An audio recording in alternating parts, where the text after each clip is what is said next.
Ladies and gents, good morning. Let's deal with the elephant in the room in the first place. This isn't a Virginia or an Alabama accent. From a little place called London, just outside DC. Ever since a young age, I've had the innate ability to influence other people. It's allowed me to go on and live quite an abundant life. I'm a loving husband, I've run multiple successful businesses, written 5 best-selling books, delivered over 2,000 presentations all around the world.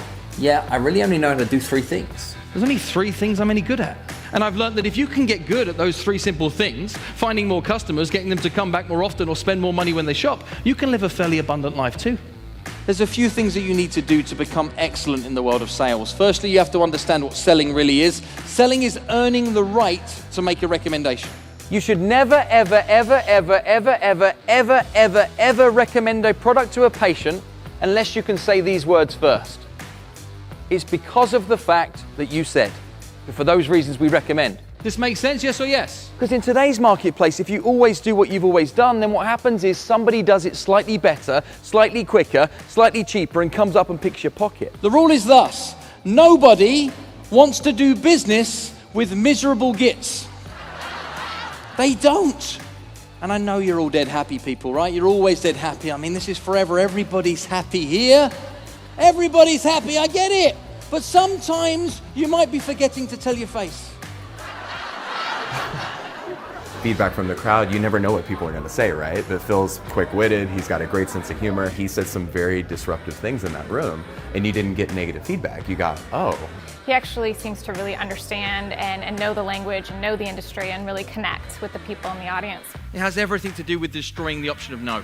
Take that principle, run it into your questions, build enough evidence to mean that no cannot be picked, leaving yes as the only option. You will close more sales. When is the worst time to think about the thing you're going to say? See, it's when you're saying it, right? That is the worst time to think about the thing you're going to say, is in the very moment that you are saying it.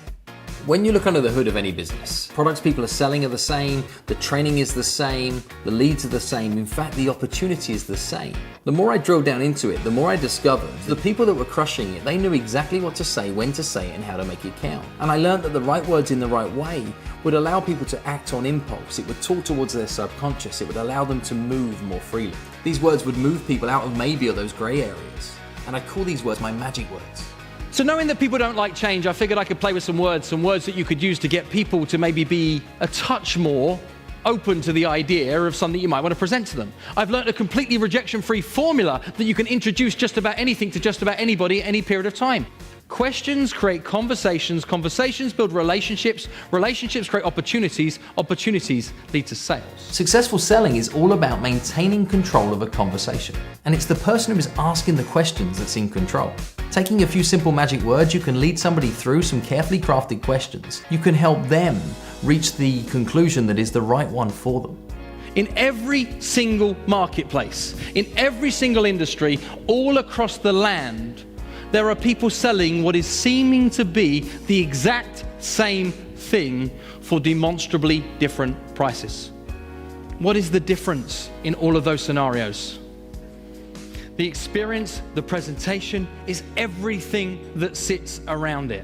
What I like about Phil is that he really cuts to the chase about what it's really about. Phil by far is one of the most dynamic presenters that I've ever seen. It was exactly what we needed from a keynote speaker today.